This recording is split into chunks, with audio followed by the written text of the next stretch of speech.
Alhamdulillahirrahman. Allamal Qur'an, khalaqal insan, allamahul bayan.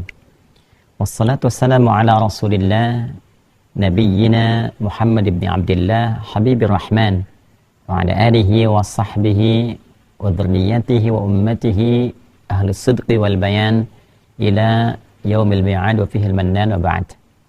Saudara-saudariku dimanapun berada, alhamdulillah kita mengawali perjumpaan kita pertama terhubung kembali lewat live ini dengan bersyukur pada Allah Subhanahu wa taala kita masih diberikan kesempatan untuk beraktivitas mengawali kehidupan di hari ini, tentunya tersambung lewat waktu Indonesia bagian barat dalam keadaan telah dibuktikan dalam perjalanan sejarah bukan hanya memberikan manfaat pada pribadi kita sebagai muslim, tapi juga memberikan maslahat dalam kehidupan sosial kita, dalam konteks kemanusiaan, memberikan semangat pada kita dalam membangun daerah, membangun lingkungan, dan serta memakmurkan negara dan bangsa tempat kita berpijak. Itulah Al-Quran. Sekali lagi, itulah Al-Quran. Wahyu sempurna yang disampaikan kepada Rasulullah menjadi umat terbaik yang dikenang melintasi sejarah dan disifati dengan khairu ummah. Kuntum khairu ummah ukhrijat linnas ta'muruna bil ma'ruf wa tanhauna 'anil munkar wa tu'minuna billah. Kalian adalah umat terbaik yang pernah terlahir dalam kehidupan, dalam konteks sosial, dalam perjuangan, dalam tatanan kehidupan dunia ini, dan kalian orang-orang yang konsisten untuk menegakkan kebenaran, berbagai macam kemuliaan, mencegah dan menjaga diri dari berbagai perbuatan menyimpang, dan semua dilakukan atas dasar keyakinan kepada Allah Subhanahu wa taala. Ya, umat terbaik yang dalam hidupnya tercatat dalam sejarah, mampu bertransformasi dari berbagai tindakan menyimpang, tindakan kriminal, tindakan yang tidak terpuji, menuju beragam bentuk perilaku yang sangat dimuliakan, dikenang oleh sejarah, dan nyaris semua macam aktivitas dan profesi yang melekat pada mereka bisa diterjemahkan dan diimplementasikan dalam kehidupan melalui tindakan-tindakan nyata yang berwujud mulia. Jika ada orang yang punya kedudukan, maka kedudukannya digunakan untuk melahirkan berbagai macam kebijakan yang bermanfaat untuk umat, bermaslahat secara sosial, sekalipun tampilan dirinya senantiasa konsisten dalam kehidupan yang begitu sederhana, begitu luar biasa mulia, dan menjadi inspirasi untuk kita semua. Tokoh-tokohnya sudah banyak, kita bisa kenang sampai dengan kini, kita baca, kita akses, dan dibuktikan biografinya yang mampu kita lacak lewat sejarah. Pun demikian, bila ada orang kaya, kekayaannya begitu luar biasa melimpah dan digunakan dengan sifat-sifat dermawan untuk menunjukkan kepada kita bagaimana caranya mengelola dan mendistribusikan harta benda itu supaya bernilai manfaat dan maslahat baik di dunia ini, seperti orang-orang yang luar biasa pengetahuannya begitu melimpah, anugerah intelektualitasnya begitu mewah, namun dengan itu tidak pernah dikenal sampai sekarang mereka menuntut royalti dalam ilmunya misalnya, tapi menebarkan keilmuan yang luar biasa, kitab-kitabnya bisa diakses, dan ilmunya bermanfaat sampai sekarang, membimbing umat manusia dalam konteks yang sangat beragam di berbagai tempat yang berbeda. Pun demikian yang berjuang dengan tenaganya begitu mulia digunakan untuk saling tolong-menolong, membantu dalam kebaikan, mengentaskan berbagai kesulitan, dan juga viral kita dapati kisahnya sampai dengan saat ini. Ternyata yang merubah mereka dari ketertinggalan, dari berbagai perilaku menyimpang sampai menjadi umat terbaik adalah Al-Quran. Jadi Al-Quran bukan sekedar kitab bacaan. Al-Quran diturunkan oleh Allah di malam yang mulia, di hari mulia, di bulan yang mulia, untuk memberikan pedoman berkehidupan pada manusia, mengantarkan pada hidup yang ideal, mengantarkan pada hidup yang istimewa. Jadi sejatinya ketika Allah menurunkan Al-Quran dan menegaskan bahwa Syahrul Ramadan alladzi unzila fihi al-Quran hudan linnas, Al-Quran diturunkan di bulan Ramadan yang kita kenal dengan menunaikan ibadah puasa di dalamnya. Banyak keistimewaan malamnya saat Al-Quran turun bernilai lebih daripada 1000 bulan kebaikan-kebaikan. Saat diturunkan membawa banyak pencerahan, kemuliaan. Tujuan dari semua keistimewaan itu adalah memberikan petunjuk, hudan linnas, pedoman berkehidupan pada seluruh manusia tanpa kecuali. Jadi kehidupan yang kita jalani di dunia ini dan mengantarkan kita kelak saat meninggal pada alam baru, dimensi baru, ruang dan waktu yang berbeda, serta mengembalikan kita pada pencipta kita, seluruh tahapan-tahapan menjalaninya untuk mengantarkan pada bukan sekedar jalan kehidupan yang mudah dan biasa, tapi jalan kehidupan yang istimewa. Sekali lagi, jalan kehidupan yang istimewa. Seluruhnya terdapat dalam Al-Quran. Di 114 surah, 30 juz, 6.236 ayat kurang lebih, seluruhnya ternyata adalah inti kehidupan kita. Ini ada di sini.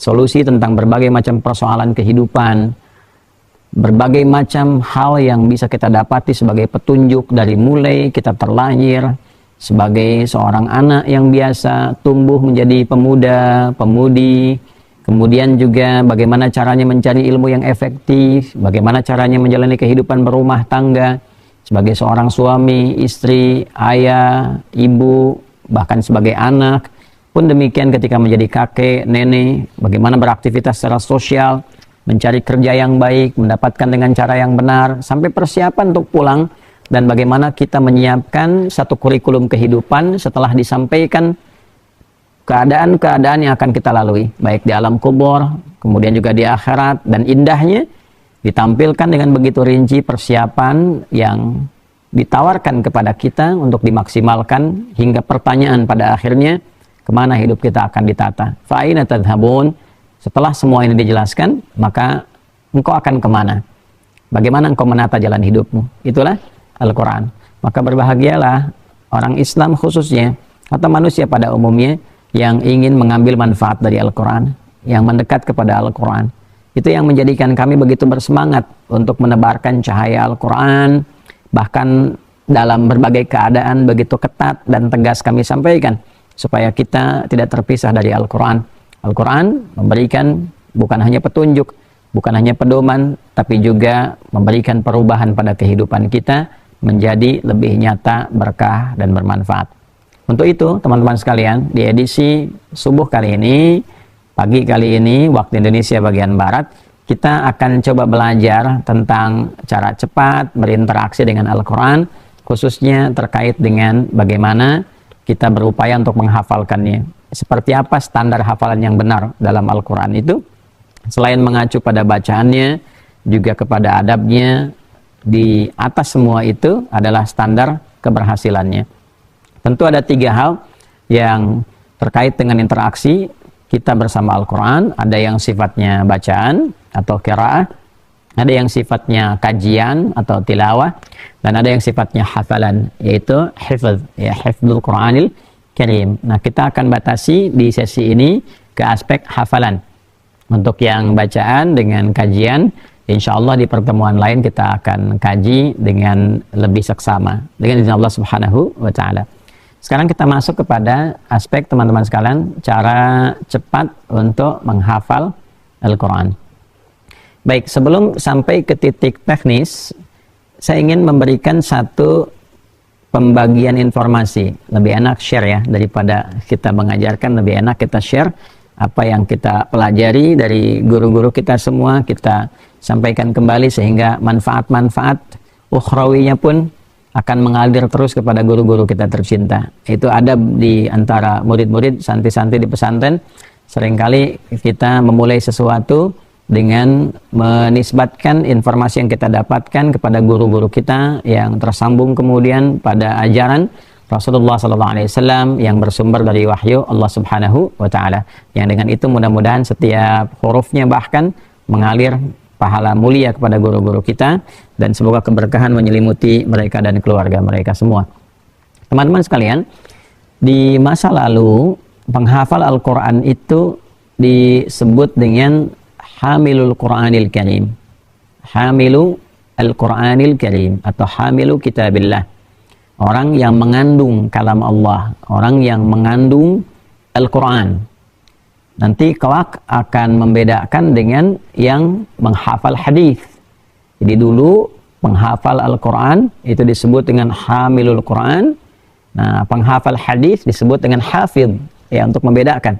Jadi hafidh umumnya dilekatkan kepada sosok yang memiliki kemampuan menghafal hadis luar biasa. Ada yang menyebut hafalannya sampai 100.000 hadis. Ya, sanad dan matan. Sanad itu artinya silsilahnya, kan diterima dari siapa hadisnya sampai kemudian tersambung pada Rasulullah sallallahu alaihi wasallam. Jadi begitu ketatnya dalam Islam, informasi yang menjadi pondasi beragama itu nggak boleh sembarangan, nggak boleh setiap orang berpendapat jadi rujukan, tidak. Ya, ada sistematikanya, namanya sanad, sehingga agama ini terjaga, tidak ada celah kreativitas bagi setiap orang untuk membuat sesuatu yang baru dalam konteks ibadah. Ya, bukan dalam konteks implementasi kehidupan sosial, kehidupan duniawi menjadi hasan. Ya, kalau kualifikasi dari 100% turun aja misalnya 90% itu sudah lain kualitas hadisnya. Ya, kemudian min ghairi syudzudin wala illatin qadihah. Tidak boleh ada celah-celah tertentu yang dengan celah itu diturunkan status hadis menjadi kualitas tertentu. Nah, nanti ada turunan-turunan tuh, ya. Jadi lemah itu disebut dengan dhaif. Dhaif itu ada turunan lagi. Jadi jangan disimpulkan dhaif ditinggalkan, tidak. Ya, ada turunan, kita belajar tuh, ya. Nanti dhaifnya sanadnya apa nih? Apakah ada celah atau putus? Putusnya di tengah-tengah misalnya seperti mu'dhal, atau munqati'nya di mana? Di awal, di tengah atau di akhir, itu istilahnya lain lagi. Ya, nanti sehingga dari para ulama hadis itu ada ungkapan-ungkapan yang berbeda-beda. Ada la ba'sa bihi misalnya, laisa bihi ba'sun, kan?